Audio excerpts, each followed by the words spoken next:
तो दोस्तों जब से हमें न्यूज मिली कि रतन टाटा जी नहीं रहे, हमने एक चीज नोटिस करी कि लोगों ने अपने व्हाट्सएप स्टेटस, इंस्टा स्टोरी पे बस एक ही चीज लगाई है कि रतन टाटा का हार्टफुल डिमाइस। लेकिन इस चीज से एक चीज समझ में आ जाती है कि लोगों के दिल के अंदर ना बहुत ज्यादा रिस्पेक्ट है रतन टाटा जी को लेके और बहुत ज्यादा प्यार भी है। लेकिन आपने एक चीज नोटिस करी कि इतने सारे वेल्दी मैन है, इतने सारे रिच लिस्ट बिलियनर्स है हमारे भारत के अंदर, लेकिन हम इतना प्यार किसी को भी नहीं करते, लेकिन रतन टाटा जी को हम बहुत ही ज्यादा प्यार करते हैं। तो इनकी लाइफ की कुछ ऐसे मूवमेंट्स और इनकी लाइफ की कुछ ऐसी खास बातें आज मैं आपको बताने वाला हूं और कुछ ऐसे सवालों के जवाब जानेंगे। जैसे कि अभी रतन टाटा के जो है यहाँ पे कैसे वेल्थ इन्होंने क्रिएट करी, और अब जो है सिंस अभी ये नहीं रहे तो इनके बाद इनकी इतनी बड़ी जो एम्पायर इन्होंने क्रिएट किया उसको कौन टेक ओवर करेगा। और एक और सबसे इंपॉर्टेंट क्वेश्चन जो है आज हम जानेंगे वो ये कि बहुत सारे बिलियनर्स हैं, इनफैक्ट रतन टाटा का जो एम्पायर था वो बहुत ही बड़ा था और इनकी वेल्थ भी बहुत बहुत ज्यादा बड़ी थी, लेकिन फिर भी आपने कभी भी इनका रिच लिस्ट के अंदर, जो एक रिच लिस्ट निकलती है ना अमीरों की एकदम लिस्ट, उसके अंदर नाम नहीं आता था। तो उसका क्या रीजन है वो भी मैं आपको बताऊंगा। तो चलिए शुरुआत करते हैं। सबसे पहले अगर मैं आपको ये बताऊं कि भाई रतन टाटा थे कौन, तो ये तो बहुत ही आसान सा सवाल होगा क्योंकि हर कोई इनको जानता है, लेकिन फिर भी एक बार देखते हैं वीडियो शुरू करने के लिए।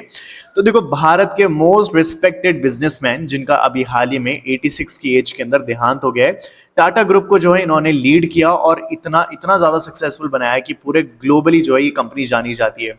अब सिंस ये बिजनेसमैन तो है, बट इसके साथ ही ये जाने जाते हैं ह्यूमिलिटी, एक सिंपल लाइफस्टाइल, यानी कि बिल्कुल सिंपल रहते थे, बहुत डाउन टू अर्थ थे, और डीप कमिटमेंट था इनका फिलेंथ्रोफी से, यानी कि मानवता प्रेमी। और ये बहुत ज्यादा चैरिटी करते थे, भर भर के चैरिटी करते थे। अभी आपको मैं बताने वाला हूँ कैसे। इसके बाद लोगों का यहाँ पे क्या कहना है, तो देखिए यहाँ पे जितने भी बड़े बड़े सेलिब्रिटीज ले लो, हमारे देश के प्राइम मिनिस्टर ले लो, हर कोई जो है यहाँ पे रतन टाटा जी के लिए हमेशा सिर्फ पॉजिटिव ही बोलेगा। और actually he is the man, जिसके लिए कहते हैं ना कि भाई इस इंसान का दिल बहुत बड़ा है, ऐसा हम कई बार बोलते हैं ना। तो ये जो पर्सन है ना, actually this phrase totally totally suits this person, क्योंकि बहुत बहुत ज्यादा जो है फिलेंथ्रोपिक पर्सन थे। मैं आपको बताता हूं कैसे। रिसेंटली जो है नरेंद्र मोदी ने भी यही कहा कि he was a business visionary business leader and praise his contribution to the society. जो सोसाइटी में उन्होंने कंट्रीब्यूशन किया है ना, विच इज एक्सेप्शनल। अभी मैं आपको बताने वाला हूं कैसे। तो Tata was admired not just because of business skills but for the kindness and efforts to make the society better. ये सिर्फ खुद की वेल्थ जनरेट नहीं करते थे, खुद की वेल्थ जनरेट करने के साथ साथ ये भी ध्यान रखते थे कि भाई मेरी सोसाइटी है ना वो ग्रो करे। आगे चलते हैं। अब यहाँ पे देखो, Ratan Tata never appeared on rich list. यहाँ के जो सबसे पहला क्वेश्चन हमारा यही है कि भाई इतने अमीर थे, इतना पैसा था, इतना बड़ा एम्पायर क्रिएट किया, फिर ये रिच लिस्ट में क्यों नहीं आए। तो देखो, यहाँ पे रतन टाटा की लीडरशिप के अंदर टाटा ग्रुप ने जो है एक्सपैंड किया ग्लोबली, और कंपनीज जैसे कि टाटा कंसल्टेंसी सर्विसेज इसको ओन किया। फिर उसके बाद टाटा मोटर्स, जिसके अंदर जैगुआर और लैंड रोवर भी आती है, और ऐसी बड़ी बड़ी कंपनीज को भी जो है एक्वायर किया। उसके बाद 2024 के अंदर जो मतलब पूरा ग्रुप मार्केट वैल्यू निकला, वो निकला इनका $365 billion, which is actually very very huge. इसके बाद why wasn't Ratan Tata super rich according to billionaires ranking. फिर ऐसा क्यों हुआ कि भाई इतनी बड़ी वेल्थ होने के बाद भी ये बिलियनर्स की रैंकिंग में नहीं आते। तो देखो, despite leading a company like large, Ratan Tata never appeared on the top of billionaire list. 2022 के अंदर भी यहाँ पे जो रतन टाटा की कंपनी है उसकी लिस्ट आई थी 421st in the IIFL wealth Hurun India rich list, क्योंकि इनकी जो पर्सनल वेल्थ थी उस टाइम पे वो थी 3800 करोड़, अप्रोक्सीमेटली 460 मिलियन। ठीक है, और जो कि इतना बड़ा अमाउंट जो है, अगर कोई भी सुनेगा तो उनको ये लगेगा ना भाई हाँ इनकी तो पक्का ना पक्का कोई ना कोई रैंक होगी ही रिच लिस्ट के अंदर, बट ऐसा नहीं था। अब देखो रीजन क्या था। रीजन ये था कि रतन टाटा डिडंट, ध्यान से सुनना, ये लाइन बहुत अच्छी है, Ratan Tata didn't personally own most of the wealth generated by him. ठीक है, यहाँ पे ये कहना चाहते हैं कि रतन टाटा कभी भी जो भी वो वेल्थ जनरेट करते थे ना, वो उसको ओन नहीं करते थे, यानी कि उनकी जो बड़ी सी वेल्थ था ना उसका एक बहुत बड़ा पोर्शन टाटा ट्रस्ट के अंदर जाता था। अभी आपको बताऊं, टाटा सन्स जो उनकी एक मेन होल्डिंग कंपनी थी, उसका अराउंड 66% जो है वो चैरिटेबल ट्रस्ट के अंदर दे देते थे। सोचो 66% कितना बड़ा अमाउंट हो जाएगा, और वो भी टाटा सन्स जैसी कंपनी का। तो किसमें जाता था? चैरिटेबल ट्रस्ट के अंदर। अब आपका सवाल दिमाग में ये आता होगा कि टाटा ट्रस्ट है क्या। ठीक है, तो टाटा ट्रस्ट क्या है? तो बेसिकली फिलेंथ्रोपिक ऑर्गेनाइजेशन, यानी कि मानवता प्रेमी, यानी कि हम जो है ह्यूमैनिटी के बेसिस पे कोई भी ऐसा काम करें जिसमें हम सोसाइटी को गिव बैक करते हैं, राइट। तो वो क्या होती है यहाँ पे? Philanthropic organisation. तो टाटा कंसल्टेंसी सर्विसेज यानी कि जो टाटा ट्रस्ट है, उसके थ्रू बहुत सारे भारत के एजुकेशन, हेल्थ केयर और रूरल डेवलपमेंट, आप देख सकते हो एजुकेशन, हेल्थ केयर और रूरल डेवलपमेंट के अंदर बहुत बहुत बड़े लेवल पे जो है कंट्रीब्यूशन किया है। Around 60% of the profit generated by Tata sons are donated. Generated, यानी कि जो भी टाटा सन्स कमाते थे उसका 60% जो है वेल्थ का वो तो सिर्फ चैरिटी में ही चला जाता था. This means the profit from the business were not being funnelled into the Ratan Tata personal fortune but were being used for public welfare. यानी कि जो भी वो वेल्थ जनरेट कर रहे हैं उसका 60% कहां जा रहा है? लोगों की यहाँ पे सेवा के लिए. और बाकी का ऐसा भी नहीं कि वो अपनी बिजनेस में लगाते जा रहे ग्रो करने के लिए, लेकिन फिर भी यहाँ पे उनका बिजनेस जो है लगातार ग्रो करता रहा. तो आप सोच सकते हो ना कि मतलब जो एक इंसान इतना बढ़ चढ़ के कोई काम कर रहा है, तो अगर उसको चाहे वो अपने बिजनेस में ग्रो भी नहीं करना चाह रहा लेकिन फिर भी उसका बिजनेस ग्रो होता जा रहा है, राइट. सो एक्चुअली कहते हैं ना कि आप हमेशा अच्छा करते हो तो आपके साथ हमेशा अच्छा होता ही है, राइट. तो he is actually very very inspiring figure for many of us. Next आगे बढ़ते हैं. रतन टाटाज बिल्ड, मतलब कैसे इन्होंने जो है यहाँ पे पूरा ये एम्पायर खड़ा किया. तो यहाँ पे आप देख सकते हो ये है यंग फोटो रतन टाटा की जब वो यंग थे, यानी कि 1990s के अंदर.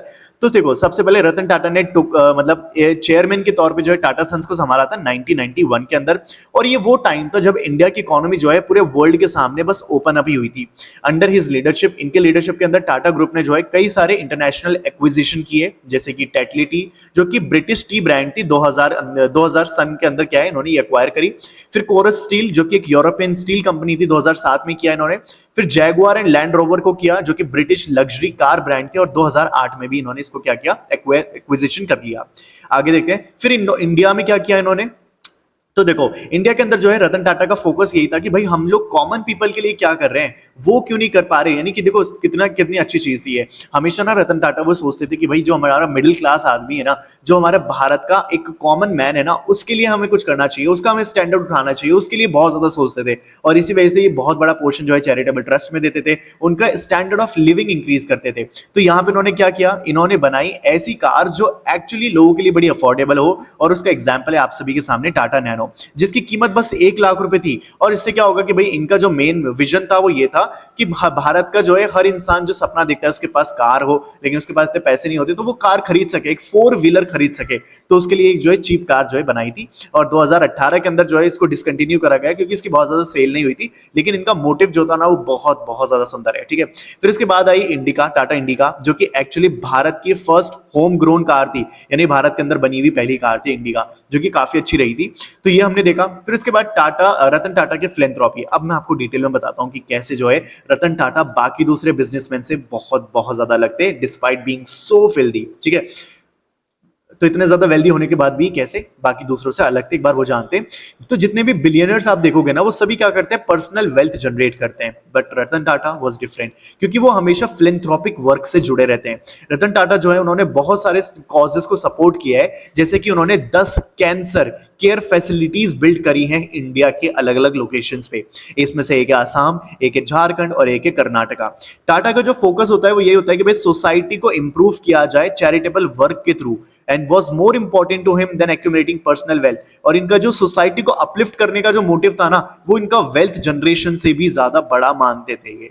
And this makes this person a huge respectable figure in our Indian society. आगे देखते हैं. अब सिर्फ रतन टाटा जो है यहाँ पे लोगों की मदद ही नहीं करते थे, बल्कि वो एनिमल लवर्स भी थे. He also cared for animals, specially dogs से उनको तो बहुत ज्यादा प्यार था. He even funded startups that supported street dogs. बहुत सारे स्ट्रीट डॉग्स के जो स्टार्टअप्स हैं उनको उन्होंने फंड किया, ठीक है. उनका जो एक हेडक्वार्टर है बॉम्बे के अंदर, जहाँ पे उन्होंने फैसिलिटी बनाई स्ट्रे डॉग्स के लिए, कि भाई जो भी भूखे रहते हैं स्ट्रे डॉग्स के लिए, उनकी यहाँ पे एम्पैथी को ध्यान में रखते हुए, उनके एनिमल लव को ध्यान में रखते हुए उन्होंने ये डेवलप किया. अभी बात करें कि भाई मतलब अभी जो इतना बड़ा एम्पायर हो चुका है, मतलब इतना ज्यादा वेल्दी जो एम्पायर हो चुका है यहाँ पे रतन टाटा का, उसको टेक ओवर कौन करेगा? क्योंकि अभी रतन टाटा जी नहीं रहे. तो देखो यहाँ पे अगर हम बात करें तो करंट जो चेयरपर्सन है ना वो है एन चंद्रशेखरन, ठीक है.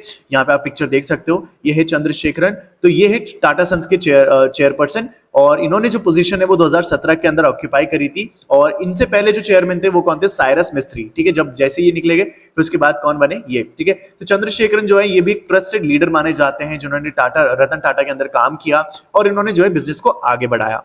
अब यहाँ पे बात करते हैं पॉसिबल सक्सेसर, यानी इनके जो है आने वाले टाइम में कौन कौन सक्सेसर बन सकते हैं. तो देखो रतन टाटा की तो देखो शादी नहीं हुई थी, इन्होंने शादी नहीं करी थी, तो इनके बच्चे भी नहीं थे. तो इनका जो फोकस है ना अभी फिलहाल कौन ले सकता है इनके बिजनेस को टेक ओवर कर सकता है, तो वो है इनके स्टेप ब्रदर, ठीक है, यानी कि इनके कजन, जिसमें नाम है नोएल टाटा. नोएल टाटा के जो बच्चे हैं वो हो सकते हैं जैसे कि लिया, माया, ठीक है, नेविल टाटा. तो ये सारे के सारे वो कैंडिडेट्स है जो आगे चल के आने वाले टाइम में ये बिजनेस एम्पायर टेक ओवर कर सकते हैं, ठीक है। तो ये सारे के सारे जो है आप पढ़ सकते हो इनको। खैर इनके बारे में बताया है कि इन्होंने क्या क्या किया है, लेकिन these are the possible business take over of Ratan Tata. और देखो ऐसा भी नहीं है कि यही लोग करेंगे, हो सकता है कि देयर इज आल्सो पॉसिबिलिटी कि कोई नॉन फैमिली मेंबर भी जो है आगे जाके इस बिजनेस को टेक ओवर कर ले, जैसे कि मेहिली मिस्त्री जो कि एक क्लोज एसोसिएट है रतन टाटा का एंड डायरेक्टर भी रह चुके हैं मेहरजी पैलोन ग्रुप के। तो he is also a cousin of the late Cyrus Mistry, जो साइरस मिस्त्री पहले चेयरमैन रह चुके हैं, उनके कजन भी है। तो हो सकता है ये भी एक दावेदार हो इसको टेक ओवर करने का। लेकिन खैर ये तो जो भी होगा वो ओपन में ही होगा, सभी को पता चल जाएगा कि कौन जो है टेक ओवर कर रहा है, तो ये सारी बातें ओपनली होंगी। लेकिन हमने जो है आज की इस वीडियो से ही जाना कि रतन टाटा कैसे कैसे जो है भारत के हर दिल के ऊपर राज करते हैं और कैसे एक ट्रू हीरो हैं, एक लीडर हैं, एक विजनरी एंटरप्रेन्योर है, ठीक है।